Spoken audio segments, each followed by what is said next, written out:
Peter Obi romances with Rabiu Kwankwaso, former governor of Kano State. This is Friday, June 24th. Peter Obi, the candidate of Labour Party, the presidential candidate of Labour Party, is in talks with Rabiu Kwankwaso. So the question people are asking, is obedience derailing? There is a disturbing caption in Sahara Reporters and other newspapers. As usual, I'll give you the quotes so that I'm not misquoted myself. This is what the caption says. Quote, we are yet to agree on if Peter Obi or Kwankwaso will be presented as presidential candidates. Doyin Okupe.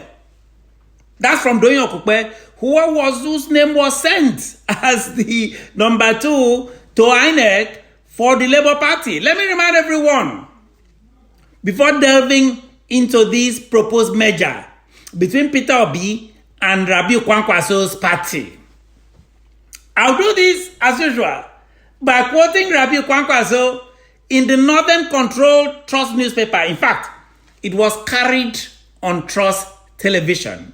This is what Kwankwaso says about his own movement. This is what Kwankwaso says. I'll quote him. His movement is called Kwankwasia. Kwankwasia movement is a cult, unquote. That's him describing his own movement. Essentially, what he now considers to be a political party. There is a dispute in the merger discussion between Peter Obi and Rabiu Kwankwaso. Both of them coming together. One will be number 1, one will be number 2. The dispute is about who should be the vice presidential candidate. Think about this. The obedience here, all the young people have been crying. Suddenly, we now have to see whether Rabiu Kwankwaso from Kano can be on top. Is it me? Or are there other Nigerians like me wondering if the question of Obi or Kwankwaso being the flag bearer is a very odd question of Labour Party? We thought Peter Obi was the flag bearer of Labour Party all along. Is that a thing? Is that really a thing? What do the obedient followers think of this? Is this a betrayal for Obi followers? Or is it politics as usual? Allowing political opportunists like Doyin Okupe, who had worked for Obasanjo, to go into these disingenuous discussions. Why does Peter Obi allow this type of thing? About merger? What merger? Why does Peter Obi need any measures? He's already obedient. He's captured the imagination of young people. Why does he need merger with greedy Nigerian plutocrats like Rabiu Kwankwaso? Let us set it straight. Kwankwaso is a northerner from Kano. A northern Muslim from Kano. Is he not tired of northern Muslim rule in Nigeria and domination? Even by their standards, by the Constitution, a Northern General wrote. Let me give you a few quotes. From this report to really see that this really is going on. Quote, the vice presidential candidate, that is Doyin Okupe, of the Labour Party, says, this is what Doyin Okupe himself said. He said that his party and the new Nigerian People's Party, NNPP, that's Rabiu Kwankwaso's party, have agreed to form an alliance. Agreed with Labour Party to form an alliance ahead of the forthcoming general elections. Wow. Really? That is the party leftists in Nigeria are rushing to go and join without checking it out. Really? We have not foreclosed on anything. I'm continuing the quote. what has happened is that there have been a lot of informal discussions and interventions on the merger. So this merger is really about to happen. There have been a lot of third-party interventions on this same issue. Third party? Who is the third party here? Seriously? So there are some other people operating, trying to kill this Peter Obi thing. This is a sad development. This is a sad development. In fact, they have actually agreed, the two parties, they have agreed to cooperate together as, according to them, two parties to enthrone a new political order in this country. With Rabio Kwankwaso.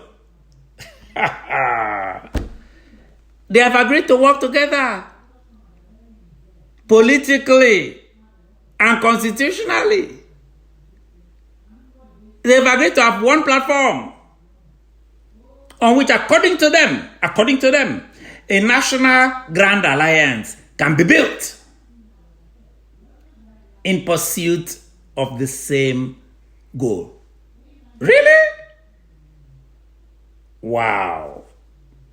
This puts a dent into Peter Obi's coming up. It puts a big dent. Because in this discussion on the issue, this discussion actually between the two parties is, I'm going to quote them, is whether the North will be president or the South will be the president. Unquote. That's what the discussion is about. And the reason they gave is because both sides are insisting. So basically, they're like back and forth. Who is it going to be? Obi, Kwankwaso, Obi, Kwankwaso. Both sides are insisting on being the arrowhead of this union in terms of, according to them, the presidency. So there is a possibility in this discussion that Kwankwaso could emerge president. And Obi will be number two. Is Obi not tired of being number two? Obi will be number two and Kwankwaso will be numero uno. Obi was just number two to Atiku Abubakar just 4 years ago. What is going on here, ladies and gentlemen? What exactly is going on? A lot of questions are being asked of the Obi candidacy. In fact, Okupe, when reacting to claims that Kwankwaso has not agreed, because some people say Kwankwaso has agreed to a running mate. No. They asked Donyin Okupe, has Kwankwaso agreed? Donyin said no. No. I'm quoting Donyin Okupe directly. I am surprised about that. And I have tried to reach out. It is something that is a bit too early. We have direct access. And we are talking officially. That's between the two parties. And we are talking unofficially. This is from Donyin Okupe. I heard the information, but I've not been able to confirm. This is Peter Obi's running mate. Ladies and gentlemen, the Obi movement has not even have been allowed to start. We had warned about the Nigerian plutocrats, Nigerian permanent corrupt establishment hijacking this movement. We had warned that this obedient movement has to be careful. Please tell me that this is not a transparent attempt to hijack the obedient movement. This is sad. This is unfortunate, but this is Nigeria. This is the reason many of us point out that the structure of the country, the governance structure is not such that can rescue a single Nigerian. None the phenomena of Peter Obi being distracted by a plutocrat like Rabiu Kwankwaso in the name of alliances is a clear illustration. Thank you. Subscribe to our broadcast. We continue to do this and wish you the best. I am Ofyong Akwa. Goodbye.